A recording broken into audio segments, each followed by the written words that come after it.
as you just noticed, I have a completely different intro for this video. And yeah, that means this is gonna be a completely different kind of video, which is the case of Delia Day. It involves some kinky sex stuff, a murder, and it's just like a mystery. So let's just get started.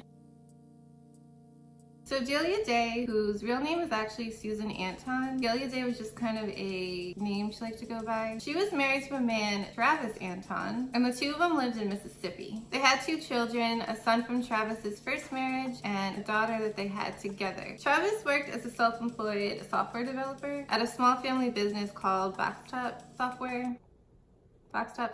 And Delia worked as an artist, a photographer, and a writer for her very own BDSM sex blog. The kind of stuff that was on this blog was a very, very intimate, personal look into her life as a full-time, committed sex slave to her husband, Travis. And in case anyone isn't familiar with BDSM and BDSM relationships, it's defined by a variety of sexual activities that range from role-playing to bondage, restraints. It's very extreme to some people. The main thing that defines a BDSM relationship compared to just a normal relationship is that there's always the defining role of a dominant partner and then a submissive partner. So like a master and slave relationship, Delia was the submissive one and Travis was the dominant one. So he was the master and she was the slave. Obviously it's not for everyone, but some people just like that. So, you know, live your life.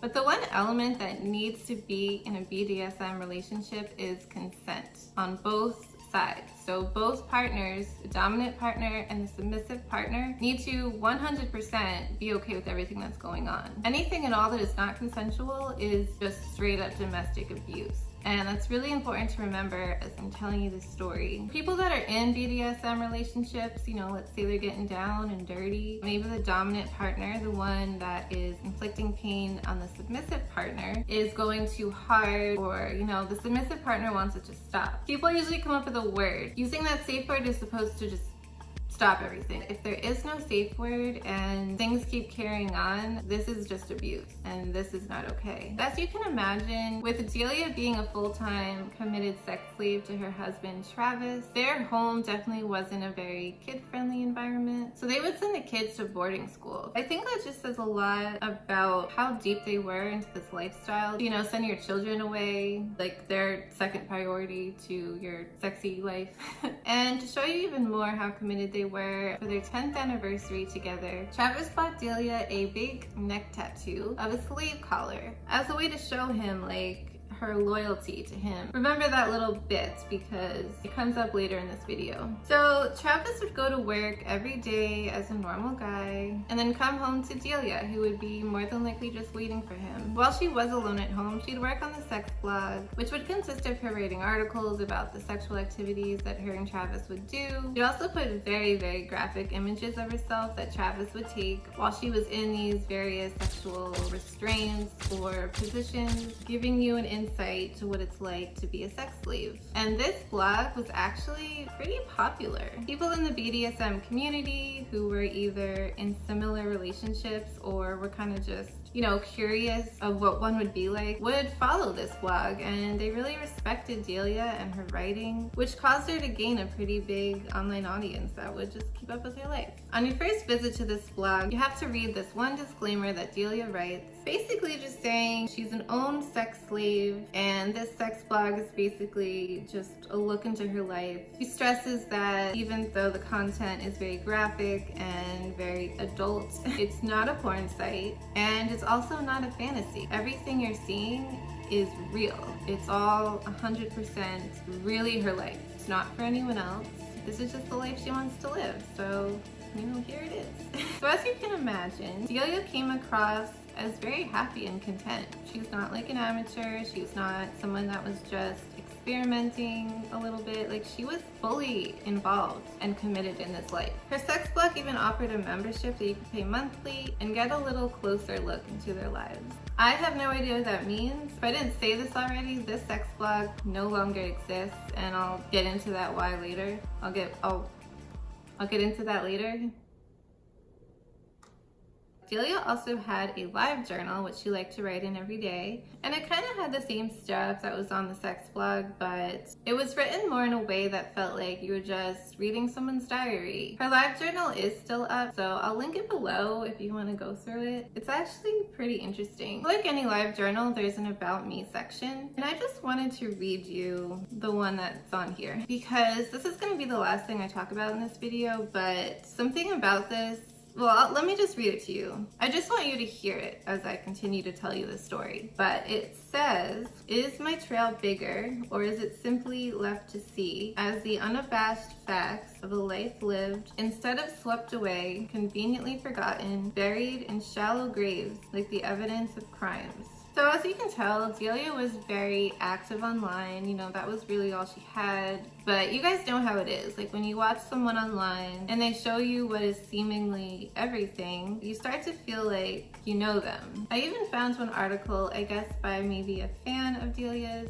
would go through her artwork and her writings, and that she really just envied the life that Delia led. Quote, the writings were eloquent and touching. The pictures of her, while extreme, were perceived to be of a slave, happy in complete ownership. It was her complete and utter dependence on him that touched me the most. This had been the way that I craved to live, completely dependent on one person. So I'm just really trying to stress here that everyone that knew of Delia and would follow her and Travis's relationship, everyone thought that they had it all like figured out. Whatever they were seeing was just what it was. And they were both completely happy with this entire situation. There was no reason to think anything else because they portrayed such a happy life. But as you guys know, not everything you see on the internet is exactly how it really is.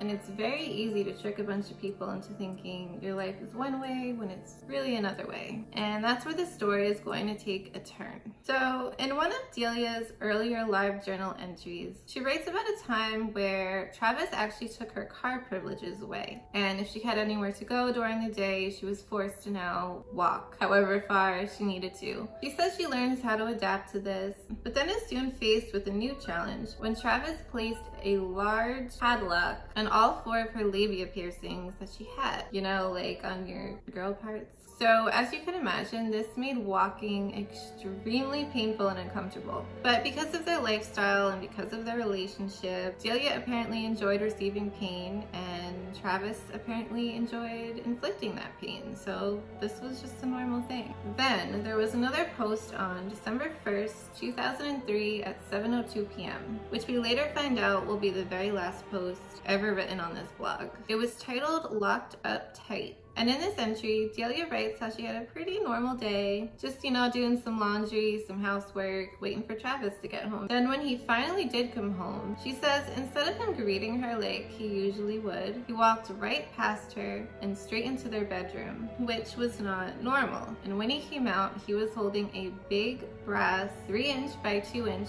padlock, which he then secured tightly onto her labia piercings. This one was a lot bigger than the one she had previously. She also says that she would love to show you here on her live journal, but then she refers you to her sex blog. I have no idea if that picture was ever posted, because again, there's no more sex blog. Then the very last thing she writes in this entry is, quote, one hasn't been so bad today. It's been a lot more uncomfortable than I suspected, but I'm still paranoid of that big pinch when I move just the wrong way that I'm certain is still coming. If not today, then tomorrow. Something tells me that the lock isn't coming off for a long time, and I know he's getting a thrill from the inconvenience it's imposing on my movement, even if he hasn't uttered another word about it yet. So after that entry was posted, we don't know what happened within the next few hours between her and Travis, but what we do know is the call came into their local police station the early morning of December 2nd, 2003 at 2 a.m.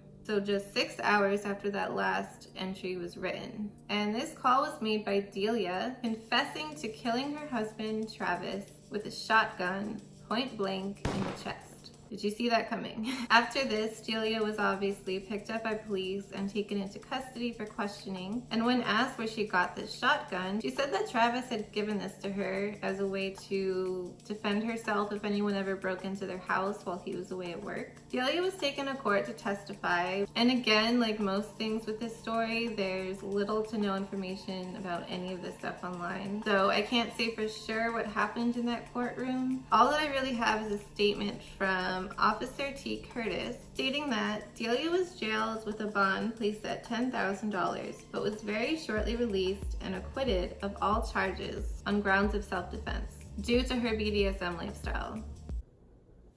So if you're thinking at this point, like, what the hell just happened? How did this woman who portrayed herself online as this happy, self-committed sex slave to her husband that she apparently loved wind up killing him one night? And even more, what happened in that courtroom that would make the judge just drop all charges and just let Delia go free like nothing ever happened? They said on grounds of self-defense, but what did she have to defend herself from? She shot Travis. So why did she have to defend herself against Travis? What did he do to her? When there's a body, a dead body, someone was killed, for all charges to just be dropped like that and have the person who committed the crime just completely let go, it definitely raises a lot of questions as to what was really going on. After Delia was let free, obviously her sex blog was taken down. But like I said before, the Livejournal is still up, and there hasn't been a single post since Travis's murder, leaving the last entry, the one I read to you before, locked up tight. And like the sex blog just disappearing from the internet, so did Delia, leaving her audience so confused. Like, what happened to the blog? What happened to Delia? Why did she turn on her husband out of seemingly nowhere? The fact that she portrayed such a happy life online and then killed her husband, something doesn't line up here. Just imagine someone who you follow now on the internet, someone who you like to watch and you feel like you know. Imagine them just being here one day and then gone the next, and just never knowing why. I think it's pretty safe to say you would start digging around, and if there was nothing to find, you would start to try to come to your own conclusions, which without any facts just leaves a lot of theories, which is what I'm going to get into now.